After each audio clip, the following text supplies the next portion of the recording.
민수기 21장 1절에서 9절 말씀. 네겝에 거주하는 가나안 사람 곧 아라세 왕이 이스라엘이 아다림 길로 온다함을 듣고 이스라엘을 쳐서 그중 몇 사람을 사로잡은지라. 이스라엘이 여호와께 서원하여 이르되 주께서 만일 이 백성을 내 손에 넘기시면 내가 그들의 성읍을 다 멸하리이다. 여호와께서 이스라엘의 목소리를 들으시고 가나안 사람을 그들의 손에 넘기심에 그들과 그들의 성읍을 다 멸하니라. 그러므로 그곳 이름을 호르마라 하였더라. 백성이 호르산에서 출발하여 홍해 길을 따라 에돔 땅을 우회하려 하였다가 길로 말미암아 백성의 마음이 상하니라. 백성이 하나님과 모세를 향하여 원망하되 어찌하여 우리를 애굽에서 인도해 내어 이 광야에서 죽게 하는가. 이곳에는 먹을 것도 없고 물도 없도다. 우리 마음이 이 하찮은 음식을 싫어하노라 하매 여호와께서 불뱀들을 백성 중에 보내어 백성을 물게 하심으로 이스라엘 백성 중에 죽은 자가 많은지라. 백성이 모세에게 이르러 말하되 우리가 여호와와 당신을 향하여 원망함으로 범죄하였사오니 여호와께 기도하여 이 뱀들을 우리에게서 떠나게 하소서. 모세가 백성을 위하여 기도하매 여호와께서 모세에게 이르시되 불뱀을 만들어 장대 위에 매달아라. 물린 자마다 그것을 보면 살리라. 모세가 놋뱀을 만들어 장대 위에 다니 뱀에게 물린 자가 놋뱀을 쳐다본 즉 모두 살더라. 아멘.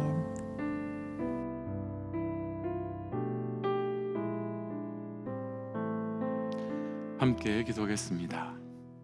하나님, 믿음으로 살아가는 걸음, 믿음으로 살아가는 호흡, 믿음으로 살아가는 삶이 되어가기 원합니다.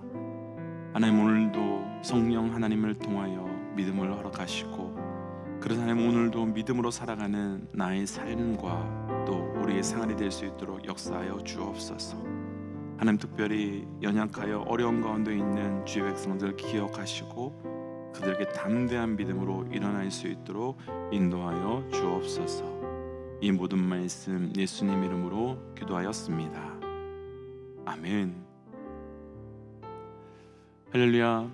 우리에게 새로운 은혜를 주시고 또 새로운 은혜로 살아갈 수 있는 섭리의 은혜를 허락하시는 우리 하나님의 이름을 높이 찬양합니다. 오늘 우리가 함께 나눌 말씀의 제목은 새로운 믿음의 세대, 새로운 믿음의 세대라고 하는 말씀의 제목입니다. 우리가 어제까지 살펴보았던 민수기 20장은 미리암과 아론의 죽음을 다루고 있었습니다. 곧 광야 1세대의 죽음을 기록하고 있었고 광야 1세대의 시대가 끝나감을 보여주었습니다. 그러면서 오늘 말씀 시작되는 민수기 21장은 새로운 세대가 등장하는 말씀으로 이어집니다. 그러면서 특별히 21장은 옛 세대와 새로운 세대가 겹쳐 지나가는 말씀으로 광야 2세대가 어떤 세대인지 그리고 하나님께서 어떤 은혜를 그들에게 주셨는지를 보여주고 있는 말씀들입니다. 오늘 말씀을 통해서 우리의 삶에 새로운 믿음의 세대가 무엇인지 그 은혜가 고백되고 그 삶으로 살아갈 수 있는 은혜가 있기를 주의 이름으로 축복하며 또한 도전합니다. 새로운 믿음의 세대, 먼저요 본문의 4절과 5절입니다. 4절과 5절 읽어볼까요? 백성이 호르산에서 출발하여 홍해길을 따라 에돔 땅을 우회하려 하였다가 그 길로 말미암아 백성들의 마음이 상하니라. 백성이 하나님과 모세를 향하여 원망하되 어찌하여 우리를 애굽에서 인도해 내어 이 광야에서 죽게 하는가. 이곳에는 먹을 것도 없고 물도 없도다. 우리 마음이 이 하찮은 음식을 싫어하노라. 아멘. 아멘. 백성들이요 이제 호르산에서 새로운 출발을 합니다. 곧 이제 새로운 세대의 첫걸음이 시작되는 사건입니다. 이때 이들은 홍해길을 따라서 에돔을 거쳐서 지나가려고 하는데요 에돔이 거절했습니다. 그리고 하나님께서는 에돔과 싸우는 것을 허락하지 않으셔서 에돔과 싸울 수가 없었지요. 그러니까 에돔을 돌아서 한참 돌아서 내려오게 된 것입니다. 그렇게 되자 우리가 읽었던 5절 말씀을 보시면요, 보시면 아시겠지만 백성들의 마음이 상해서 또다시 하나님과 또다시 모세를 향하여 원망의 소리를 쏟아냅니다. 사실 지금까지 이스라엘 백성들의 모습을 보면 이들의 마음이 조금, 이들의 삶의 몸이 좀 마음이 어렵고 또 힘들면 금방 원망하고 금방 한탄합니다. 그런 사건들이 계속되었습니다. 그것을 가장 잘 보여주는 사건이 애굽에서 나오자마자 홍해가 앞에 있었고, 그때 백성들은 우리를 물에 빠져 죽이려 하느냐, 우리를 애굽 사람들의 칼에 죽이려 하느냐라고 하면서 하나님과 모세를 향하여 함께 원망과 불평했었습니다. 그리고 또 그 홍해를 건너자마자 먹을 것 마실 것 없자 또 원망했지요. 그런데 오늘 말씀에서 새로운 시대가 시작되자마자 이들은 또 길을 조금 돌아가게 했다고 원망하고, 먹을 것 마실 것이 없다며 이 하찮은 음식을 더 이상 언제까지 먹어야 되느냐라고 또 원망합니다. 지금 이들이 말하고 있는 이 하찮은 음식이 무엇이겠습니까? 하나님께서 광야에서 은혜로 허락하신 만나입니다. 그리고 이 만나는 단순한 먹는 떡이 아니라 바로 예수 그리스도의 생명을 상징하는 영의 양식이며 생명의 양식입니다. 사실 이런 장면을 보면요, 새로운 세대는 좀 다를까 기대했는데 실망입니다. 새로운 세대는 하나님의 은혜를 알 것이라고 기대했는데 기존 세대와 그리고 옛 세대와 조금도 변함없이 동일한 모습을 보여주고 있어서 실망이 됩니다.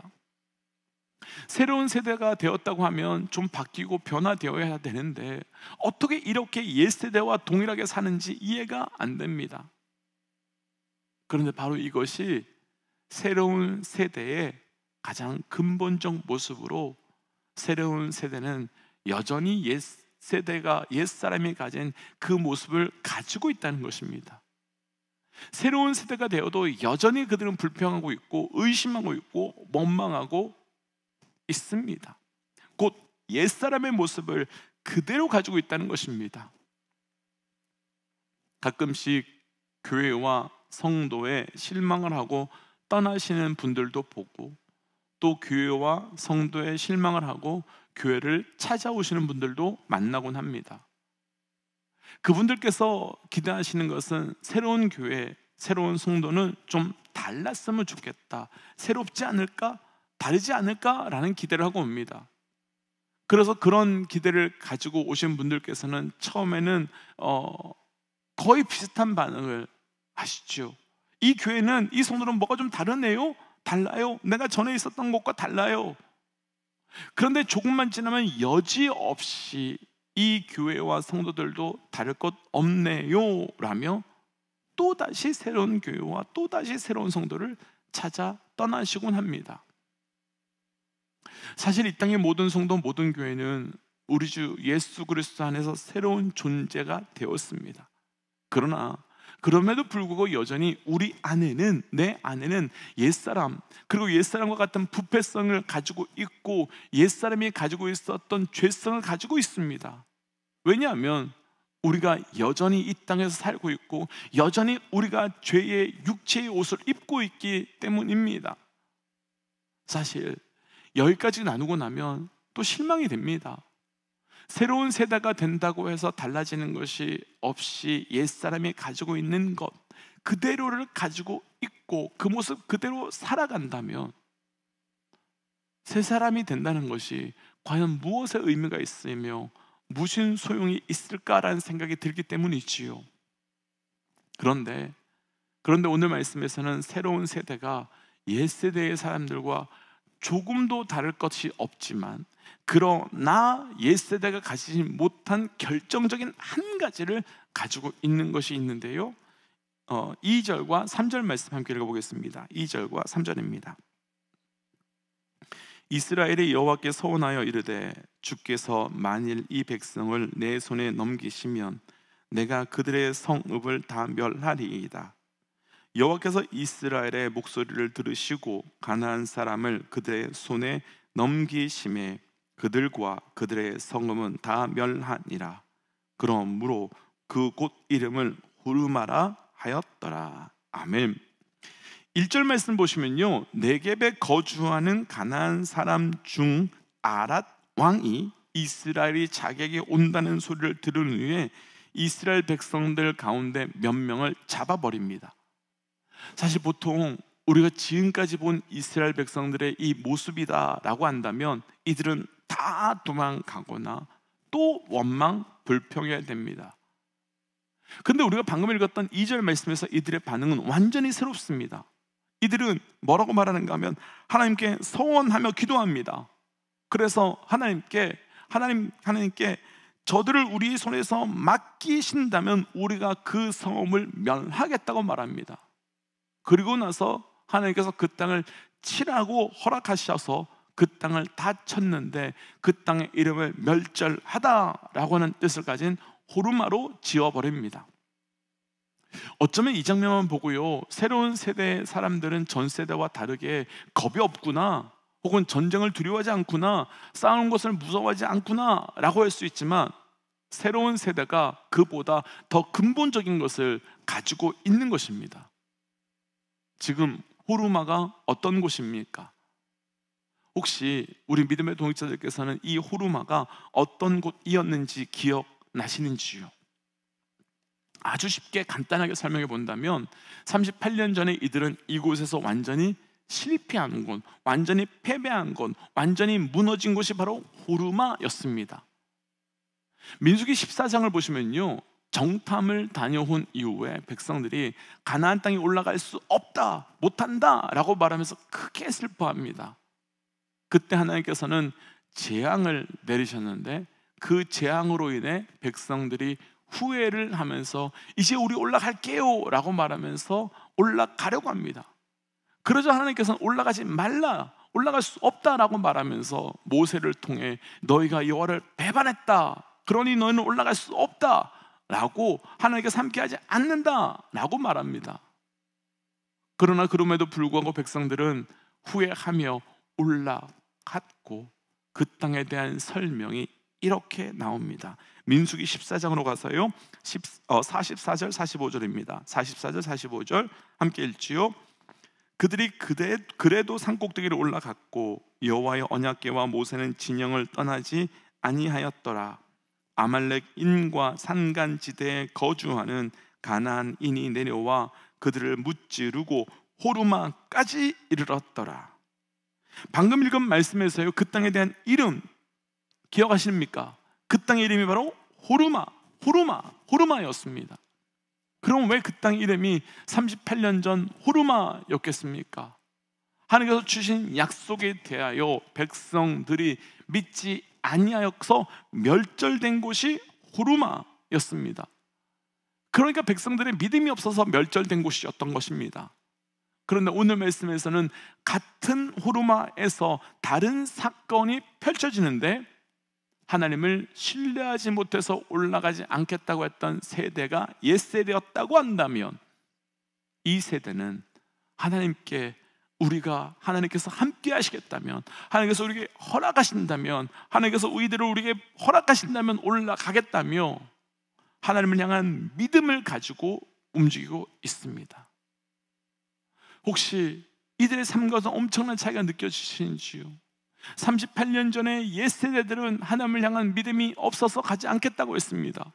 그래서 때문에 그 땅에서 멸절당해서 그 땅이 호르마가 되었습니다.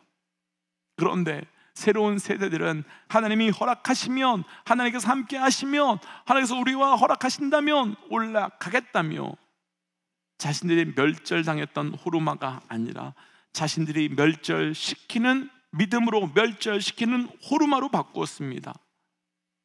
이 엄청난 반응의 차이에는 옛세대와 새로운 세대의 엄청난 차이가 한 가지가 있는데 바로 믿음이지요. 새로운 세대는 하나님을 향한 믿음이 있었고 그 믿음이 지금 이들을 이끌어가고 있었던 것입니다. 그럼 앞에서 나누었던 것과 이 부분을 다시 한번 묶어서 정리해 보고 싶습니다. 앞서 나눴던 것처럼 옛세대와 새로운 세대는 다 다 다를 것이 한 가지도 없었습니다.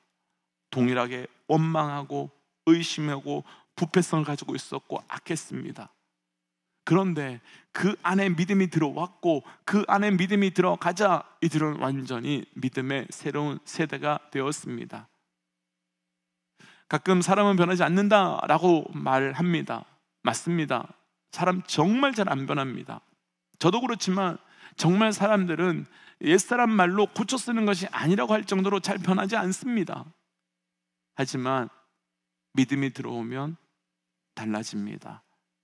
믿음이 시작되면 변화가 시작됩니다. 아브라함이 그랬고 모세가 그랬고 바울이 그랬고 무엇보다 우리 주변에 많은 분들이 정말 믿음으로 새로운 변화의 삶이 시작되는 새로운 믿음의 세대가 됩니다. 결국 이렇게 본다면 변화를 위해 우리에게 가장 필요한 것은 믿음이며 그 믿음을 통해 영적 변화가 시작되는 것이고, 변함없는 것 같은 내 삶에 실망하거나 포기하는 것이 아니라 믿음을 구하여 믿음으로 살아가면 되는 겁니다. 때문에 도전하고 축복하기는 저를 비롯한 우리 모든 믿음의 동역자들에게 믿음을 통한 깊은 영적 변화의 삶이 시작되며 있으시길 주의 이름으로 축복합니다. 그래서 주신 말씀을 기억하며 우리의 삶의 영적 깊은 변화가 시작될 수 있는 믿음을 구하며 기도하고 싶습니다. 그리고 그 믿음을 통해서 우리가 하나님의 뜻대로 살아갈 수 있기를 구하며 기도하고 싶습니다. 함께 기도할까요? 기도하지요. 하나님, 내 삶에 변함없는 그 삶의 모습이 있음을 주님 고백합니다. 하나님, 그러나 그 삶을 뛰어넘을 수 있는 믿음을 허락하여 주시옵소서. 하나님, 믿음을 허락하여 주셔서 아버지 앞에 온전히 나아갈 수 있는 영적 믿음을 허락하시고 그를 통한 새로운 내 삶에 아버지 뜻대로 살아갈 수 있는 그 믿음의 은혜를 더하여 주시옵소서. 하나님, 옛사람과 조금도 변함없는 나의 삶이 있습니다. 하나님, 그 모습에 스스로 실망하거나 넘어지는 것 아니라 믿음을 구하며 살게 하시고 믿음을 통해 새로운 변화가 나의 삶에 시작될 수 있도록 은혜 더하여 주옵소서. 하나님, 오늘도 그 믿음을 구하며 나아갑니다. 믿음대로 살고 믿음으로 충만해지는 은혜 있게 하여 주옵소서. 이 모든 말씀 예수님 이름으로 기도하였습니다. 아멘. 믿음의 동역자 여러분, 믿음이 세상을 이깁니다. 또한 믿음이 우리를 이깁니다. 믿음 따라 사십시오. 함께 선포하고 삶의 자리로 또 기도 자리로 나아가죠. 함께 선포하겠습니다. 하나님은 살아계십니다. 아멘. 함께 기도하겠습니다.